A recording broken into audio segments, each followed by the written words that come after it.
तो अब बात करते हैं अपनी एनएफपी की 5 जून की। तो 5 जून हमारा इतना तगड़ा दिन था, मतलब कि मैं साफ साफ क्लियरली बताता हूँ।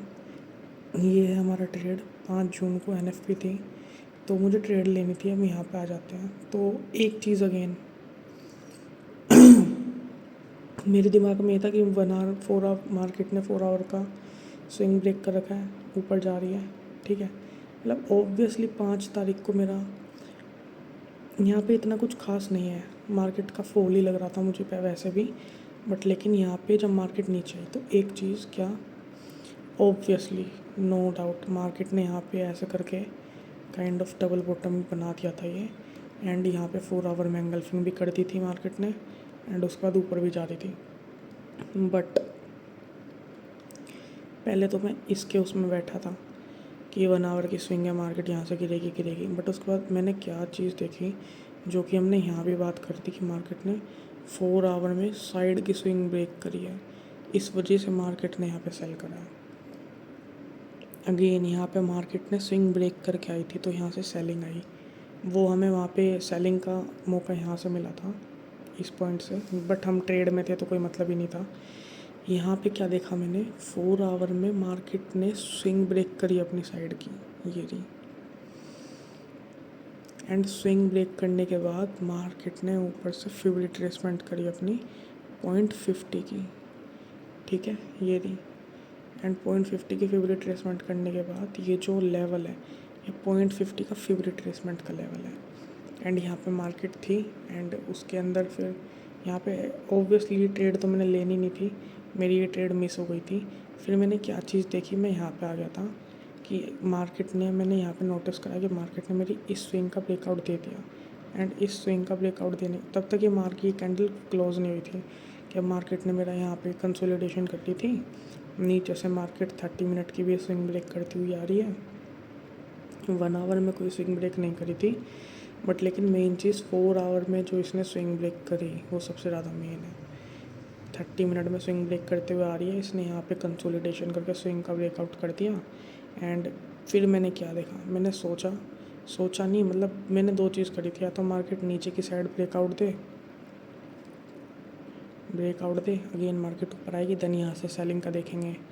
बट बाय का तो मेरे दिमाग में यहाँ पे वैसे भी नहीं था, जेन्युइनली अगर मैं बताऊँ, अगर ये ऐसा कुछ होता तो मैं इसको अवॉइड करता। बट सेलिंग का उसमें था। मैंने क्या देखा, जब यहाँ तक भी मार्केट थी तो मैंने कहा ठीक है, कुछ नहीं, मेरे को यहाँ पे भी नहीं लगा। बट सबसे मेन चीज़ जो मैं हर बार बोलता हूँ, जिसने मुझे यहाँ भी बचाया था अपनी ट्रेड में से लॉस होने से, मेरा कहाँ पे गई वो ट्रेड, ये रहा। जो हमने यहाँ पे ट्रेड ले रखी थी अपनी बाय की, इस पॉइंट पे यहाँ से बाय ले रखा था मैंने यहाँ तक। एंड जो मेरा एसएल था वो था ये। पर मुझे इस ट्रेड में से किसने बचाया, मुझे इस ट्रेड में से बचाया इस एंगल्फिंग ने। मार्केट ने मेरे को साइन दे दिया था कि मैंने ये जो ब्रेकआउट दिया है ना तेरा साइड वाला, बेटा ये फेक ब्रेकआउट है, और मेरे को मौका दिया एग्जिट करने का। तो इस वजह से मेरे को पता है कि मार्केट कब फेक आउट करती है। मार्केट फेक आउट करने का तरीका है, इसको बताता हूँ मैं। मार्केट के फेक आउट करने का तरीका है, जब भी मार्केट किसी स्विंग पे आ रही है ना, लाइक ये है, अभी मेरी मार्केट की स्विंग है, मार्केट ने इसको ब्रेक कर दिया तो हमें तो लगेगा ब्रेकआउट है। बट अगर ये सब ब्रेक करने के बाद सडन एंगल्फ कर लेती है ना यहाँ पे, तो 110% चांसेस होता है कि मार्केट वहाँ से बहुत तगड़ी तरीके से गिरेगी। और ये जो मार्केट ने अभी ब्रेकआउट दिखाया है, ये फेक ब्रेकआउट है। एंड इसका लाइव एग्जांपल, लाइव प्रूफ आंखों के सामने दिखा देता हूँ। अभी इसको हटा के इसको करते पहले तो, ये देखो यहाँ पे ब्रेकआउट दिया, बट ब्रेकआउट देने के बाद सडन मार्केट ने बता दिया कि फेक ब्रेकआउट है। एंड यही सेम चीज़ यहाँ पे उस दिन हुई। मार्केट ने क्या करा, 30 मिनट में ब्रेकआउट दिया, एंड ब्रेकआउट देने के सडन बाद मार्केट ने उसको एंगल्फ कर लिया। और जो मैंने अपनी ट्रेड लगा रखी थी, मैंने यहाँ से अपनी सेल ट्रेड लगा रखी थी, इस पॉइंट से एसएल था मेरा, मैं झूठ नहीं बोलूँगा, मैंने एसएल ये रखा था क्योंकि एनएफपी थी।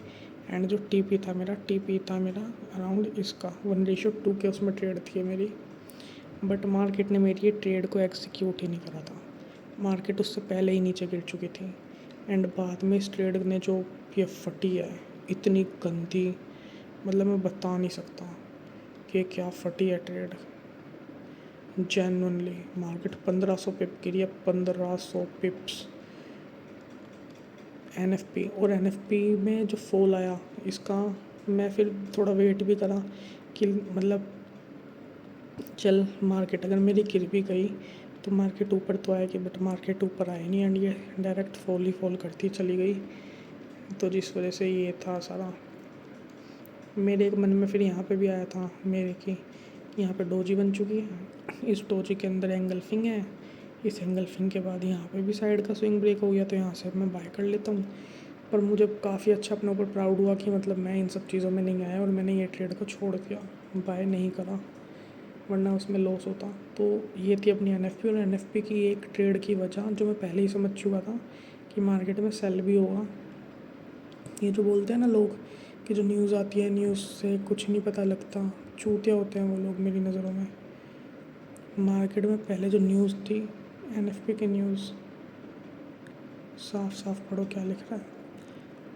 Actual greater than forecast is good for currency. और जो हमारा डेटा आया था वो आया था 172K और जो फोरकास्ट था वो था 85K। मतलब जो हमारा फोरकास्ट था हमारा उससे ज़्यादा वो आया था डेटा।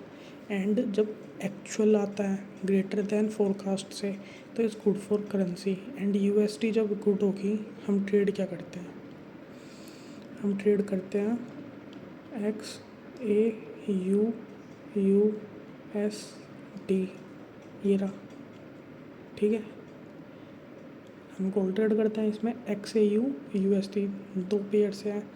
जब XAU स्ट्रॉन्ग होगा तो गोल्ड ऊपर जाएगा, जब USD स्ट्रॉन्ग होगा तो गोल्ड नीचे आएगा। एंड जब हमारी न्यूज़ USD के फेवर में आई तो USD स्ट्रॉन्ग हुआ, एंड USD स्ट्रॉन्ग हुआ तो ऑब्वियसली गोल्ड नीचे आएगा। तो उस दिन मैं पहले ही समझ गया था। एंड न्यूज़ के डेटा के अकॉर्डिंग ही मार्केट में मूव आता है। तो ये थी हमारी NFP की ट्रेड एंड पूरे वीक का हमारा जर्नल। आगे से डेली की वीडियो डेली बना के डाला करेंगे ताकि कोई भी फिर मिस्टेक ना हो, और इन सब चीज़ों का ध्यान रखना है आगे से। एंड करते हैं, अब बाकी काम करते हैं और बस इन्हीं चीज़ों का ध्यान रखना है और कुछ भी नहीं। बाकी जय हो मेरे भोले बाबा जी की और जय हो मेरी मैया जी की। और अपडेट दे देता हूँ मेरा 10K का फेज़ 2 का अभी 1% ड्रॉ डाउन में है। तो हम देखते हैं हमारा इस वीक हम कैसे परफॉर्म करते हैं और क्या चीज़ रहती है। मुझे पूरा भरोसा है कि हम अकाउंट अपना क्लियर कर लेंगे एंड चीज़ें अच्छे से होंगी सारी। बस भरोसा रखना है और डिसिप्लिन में रहना है, चीज़ों को फॉलो करना है। जय हो मेरे भोले बाबा जी की, जय हो मेरी मैया जी की।